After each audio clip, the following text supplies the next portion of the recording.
Bogata berba počinje sa prvim korakom, kvalitetnim zemljištem. Da biste to postigli, ne treba vam mnogo novca niti vremena. Zemljište je mješavina zraka, vode, mineralnih čestica i mrtvih organskih tvari, pa od ove strukture ovisi što ćete dobiti za rezultat.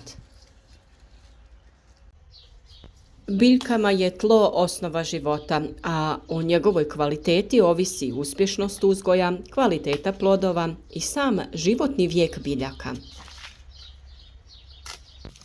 Prije nego krenete u akciju poboljšavanja kvalitete zemljišta, potrebno je da se prvo sa njim upoznate.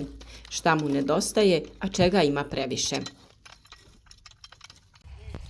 Često smo vam savjetovali da odradite stručnu analizu tla i nju možete obaviti u suradnji sa nekim poljoprivrednim stručnim službama i nadležnim laboratorijima. Postupak je vrlo jednostavan, uzme se određena količina zemlje sa više mjesta na parceli koju koristite, te se izmiješa, odvoji se 1 kg te zemlje i pošalje na analizu. Dobijete pismenu analizu u kojoj piše koliko čega imate u tlu, čega nedostaje, čega možda ima viška i prema tome možete da popravite strukturu vašeg zemljišta. Ali ono o čemu mi danas govorimo jeste to da u nekoliko jednostavnih koraka to možete odraditi i kod kuće. Sadržaj pijeska, gline, mulja i organskih tvari u tlu određuje i njegovu kiselost, to jest pH razinu. A na osnovu ove informacije znati ćete koji bitni minerali okružuju korijenov sustav biljaka. Za razliku od tih analiza koje obavljaju stručna lica, postoji i brzo, jednostavno i jeftino testiranje tla. Neće vam dati potpune podatke, ali ćete znati kakvo tlo u vrtu imate, kiselo ili alkalno. Ovaj način provjere koštati će vas samo malo vremena i pokoju namirnicu iz vaše kuhinje. Umjesto angažiranja nadležnih laboratorija, da li je zemlja alkalna ili kisela, možete saznati i sami za samo nekoliko minuta. Dakle, ako imate komad obradive površine, prije nego što se uputite u avanturu sijanja i sadnje, ali preporučljivo je to i odraditi na početku svake sezone uzgoja. Odvojite par minuta kako biste ustanovili čime raspolažete. Znamo da određene biljke zahtijevaju kisela tla, pa to tako možemo i ustanoviti, a također možemo znati kako da popravimo ona kisela za biljke kojima takvo tlo ne odgovara. Za instant analizu tla potrebni su vam 2 tegle ili plastične čaše, malo octa, običnog alkoholnog, soda bikarbona i naravno uzorak tla. Također možete jednu dodatnu posudu i nešto s čim ćete miješati. Zemlju možete uzeti sa jednog mjesta, a možete uzeti i više uzoraka sa različitih dijelova parcele, pomiješati u jednoj većoj posudi te odvojiti jedan manji uzorak za analizu. Potrebno je u posudu ili čašu staviti uzorak zemlje.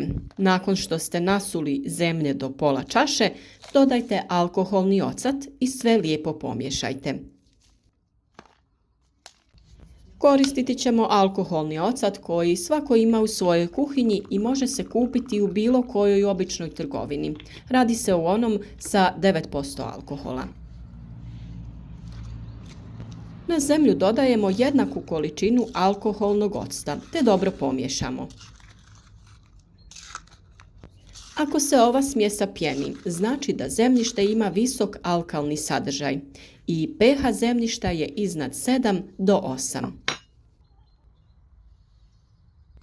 Kao što vidite, mi smo dobili blagu reakciju pjenjanja, tako da smatram da je naše zemljište negdje na granici alkalnog.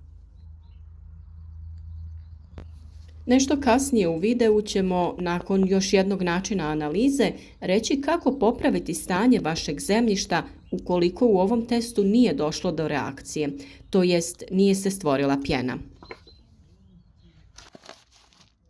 U slučaju da u ovom testu nije došlo do reakcije, postoji drugi način testiranja kojim možete utvrditi da li je vaše zemljište kiselo. Za ovaj test potrebna vam je još jedna ovakva čaša, te još jedna dodatna u kojoj ćete izmiješati vodu i zemlju, te je potrebna soda bikarbona koju ćemo dodati u jednakom omjeru. U odvojenoj posudi izmiješati ćemo destiliranu vodu i zemlju kako bi dobili srednje gustu mješavinu. Ova mješavina ne smije biti previše gusta ni previše rijetka, zato što u nju dodajemo sodu bikarbonu. Ovim jednostavnim testom možemo saznati da li je ovo zemljište kiselo ili ne.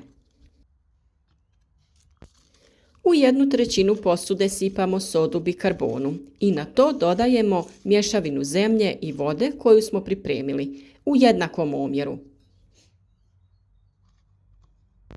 Kao i kod prvog eksperimenta, tako i u ovom slučaju. Doći će do pjenjenja ove mješavine ukoliko je zemlja kisela.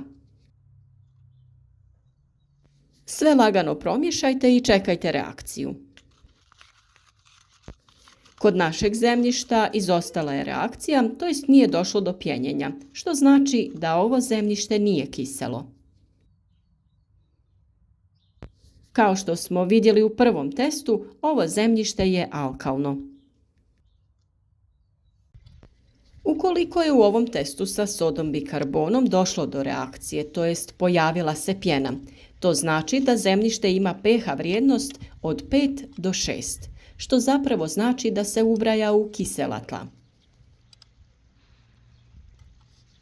Ukoliko ni u jednom ni u drugom testu i dalje nije došlo do reakcije, to jest mješavina se nije zapjenila, vjerovatno se radi o izuzetno kvalitetnom zemljištu stabilne pH vrijednosti 7.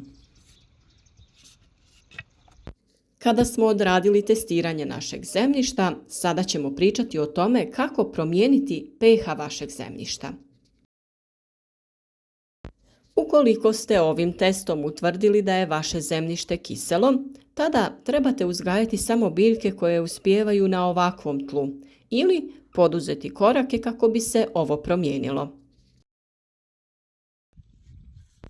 Potrebno je u gornji sloj zemljišta dodati organske tvari kao što su tresetna mahovina, malč od hrastovog lišća i naravno kompost. Cilj je da se postigne pH vrijednost od 6,5 do 6,8, ali taj posao može trajati i 2 sezone. Zemljišta koja imaju pH ispod 6,5 najčešće su vrlo kisela za većinu biljaka. U takvoj situaciji potrebno je koristiti vapno koje će osigurati dovoljno mangana. Vapno je potrebno dodati nakon žetve ili berbe, kao pripremu za sljedeću sezonu, jer mu je potrebno duže vremena da djeluje. Još brže će djelovati pepeo koji će osigurati i kalij. Evo i nekoliko načina kako možete povećati pH vrijednost vašeg tla. Ukoliko imate pjeskovita, primijenite oko 2 kg vapna na 100 m2. Ukoliko je tlo glineno, primijenite oko 4,5 kg vapna na 100 m2, a ukoliko se radi o ilovači, primijenite oko 4 kg vapna na 100 m2.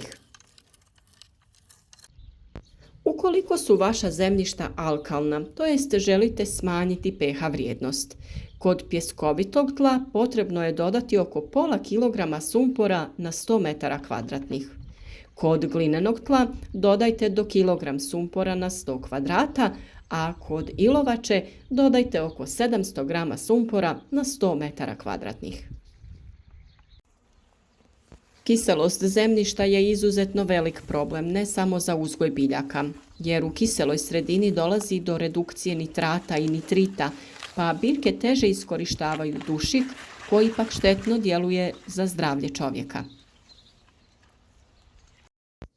Tačna analiza tla ovisi o uzimanju uzorka na određenoj parceli. Uobičajeno je da se kod uzorkovanja velikih poljoprivrednih površina uzima uzorak po putanji zemljišnog slova W, koje pokriva cijelu površinu. Uzorci se ne bi smjeli uzimati u područjima koja su blizu živica, ispod drveća ili su uz zgrade. Uzorci se uzimaju na različitim dubinama, ovisno za koju se kulturu radi ta hemijska analiza. Za ratarske biljke dubina uzimanja uzorka je 30 cm, a za višegodišnje kulture od 30 pa čak do 60 cm dubine. Poljoprivredna tla sadrže različite količine kalcija koji u tlu ima dvostruku ulogu, kao kompleksni čimbenik plodnosti tla i kao biljno hranjivo. Kalcij je u tlu glavni neutralizator kiselosti, održava povoljnu reakciju tla, omogućava razvoj korisnih bakterija i potiskuje gljivice.